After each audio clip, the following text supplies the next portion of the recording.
ನಿಮಗೂ ಸ್ವಾಗತ ಎಲ್ರಿಗೂ. ಮೇಡಮ್ ಅವ್ರನ್ನ ಸ್ವಾಗತ ಕೋರಿದ್ರು. ಮೇಡಮ್ ನನ್ನ ಸಿನಿಮಾ, ಸೊ ಈಗ ವೇದಿಕೆ ಮೇಲೆ ಬಂದು ನಾನು ಮತ್ತೊಮ್ಮೆ ಎಲ್ರಿಗೂ ಸ್ವಾಗತ ಕೋರ್ತಾ ಇದ್ದೀನಿ. ರಾಧೆಯ ಈ ಸಿನಿಮಾ ನನ್ನ ಸಿನಿ ಜರ್ನಿನಲ್ಲಿ ಅಫ್ಕೋರ್ಸ್ ನೀವು ಹೇಳಿದಾಗ ಇಷ್ಟೊಂದು ಸಿನಿಮಾಗಳು ಮಾಡಿದ್ದೀನಿ. ಅದರಲ್ಲಿ ತುಂಬಾ ಒಂದು ಸಪ್ರೇಟ್ ಜಾಗ ಇದೆ ಈ ಸಿನಿಮಾ. ಆ ಥರದ್ದೊಂದು ಕ್ಯಾರೆಕ್ಟರ್ನಲ್ಲಿ ಎಕ್ಸ್ಪ್ಲೋರ್ ಮಾಡೋದಕ್ಕೆ ಫಸ್ಟ್ ಆಫ್ ಆಲ್ ಒಬ್ಬ ಡೈರೆಕ್ಟರ್ ಒಂದು ವಿಷನ್ ಕಂಡಿರೋದು. ಅಂದರೆ ಅಜಯ್ ಈ ಥರದ ಪಾತ್ರಗಳು ಮಾಡ್ತಾನೆ, ಮೊನೋಟೋನಸ್ ಆಗಿ ಒಂದು ಬ್ರ್ಯಾಂಡ್ ಅನ್ನೋದು ಕ್ರಿಯೇಟ್ ಆಗಿದೆ. ಬಟ್ ಅದನ್ನು ಬಿಟ್ಟು ಅದು ಹೊರತುಪಡಿಸಿ ಒಳಗಡೆ ಇನ್ನೊಂದೊಬ್ಬ ಕಲಾವಿದ ಇದ್ದಾನೆ, ಇವನಿಂದ ಇದನ್ನು ಎಕ್ಸ್ಟ್ರಾಕ್ಟ್ ಮಾಡ್ಬೋದು ಅಂತ ಒಬ್ಬ ಡೈರೆಕ್ಟ್ರಿಗೆ ಆ ವಿಷನ್ ಬಂದಿತ್ತಲ್ಲ. For that reason it this stands separate. ನಾನು ಹೇಗೆ ಮಾಡಿದ್ದೀನಿ ಬಿಟ್ಟಿದ್ದೀನಿ, ನನಗೆ ಕ್ಯಾರೆಕ್ಟರ್ಸ್ ಸಿಕ್ಕಿದೆ ಅದೆಲ್ಲಕ್ಕಿಂತ ಒಬ್ಬ ಡೈರೆಕ್ಟರ್ ವಿಷನ್ ಮಾಡಿದ್ನಲ್ಲ, for that this stands separate. ಸಿನಿಮಾದಲ್ಲಿ ನನ್ನ ಪಾತ್ರ ಆಗಲಿ ಏನೇ ಎಲ್ಲ ಮಾತಾಡೋಕ್ಕೂ ಮುಂಚೆ ನನಗೆ ವೇದಗುರು ಅವ್ರ ಹೀರೋ ಥರ ಕಾಣಿಸಿದ್ರು. ಅವ್ರ ಬಗ್ಗೆ ನನಗೆ ತುಂಬ ಹೇಳೋದಿದೆ. ಐ ಥಿಂಕ್ ಅದ್ರ ಬಗ್ಗೆ ಹಿಸ್ಟ್ರಿ ಹೇಳ್ತೀನಿ, ನೀವು ಬೇಡ ಅಂದ್ರೂ ನಾನು ಹೇಳ್ತೀನಿ, ತೊಂದರೆ ಇಲ್ಲ. ಅದು ಗೊತ್ತಾಗ್ಬೇಕು. ರಾಧೆ ಅಂತಂದರೆ ಕರ್ಣ ಸ್ಯಾಕ್ರಿಫೈಸ್ ಮಾಡುವಂಥ ಕ್ಯಾರೆಕ್ಟರ್.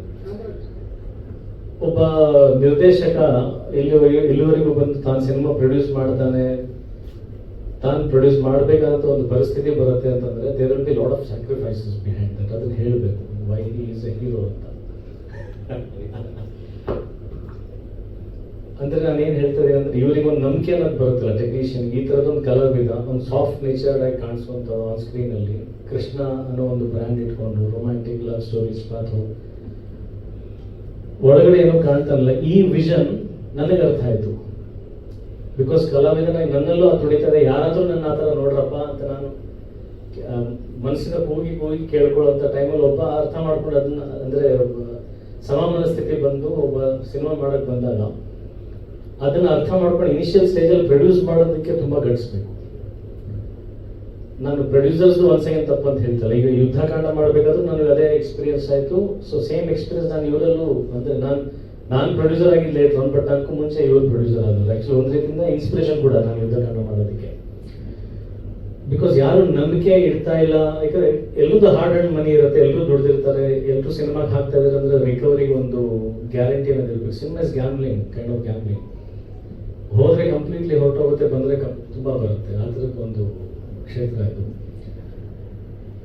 ನಂಬಿಕೆ ಬಹಳ ಇಂಪಾರ್ಟೆಂಟ್ ಆಗುತ್ತೆ. ಅಲ್ಲಿ ನಿರ್ಮಾಪಕ ಯಾರು ದುಡ್ಡು ಹಾಕೋಕ್ಕೆ ಹೂಡಿಕೆ ಮಾಡೋಕ್ಕೆ ನಂಬಿಕೆ ಇಲ್ಲದೆ ಇದ್ದಾಗ ನಮ್ಮ ಹಠ, ನಮ್ಮ ಛಲ ಬಿಡಲ್ವಲ್ಲ ನಾವು.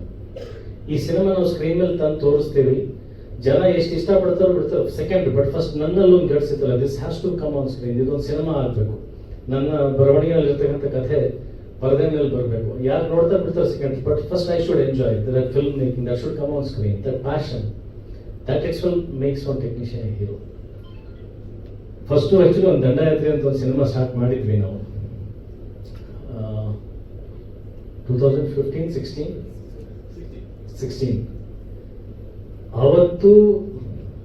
ಅದು ಕೂಡ ತುಂಬಾ ಗಟ್ಸಿರೋಂಥ ಒಂದು ಕ್ಯಾರೆಕ್ಟ್ರು. ಅದು ತುಂಬ ಅದ್ಭುತವಂತ ಕಥೆ, ಅದ್ಭುತವಂತ character, very stylish, very heroic, lot of shades ಇರೋಂಥ ಒಂದು ಕಥೆ ತೊಗೊಂಡು ಬಂದರು. ಆ್ಯಕ್ಚುಲಿ ಅವತ್ತು ಆ ಕಥೆ ಕೇಳಿದಾಗ ನಾನು ಇವ್ರಿಗೆ ಫ್ಯಾನ್ ಆಗಿದ್ದು.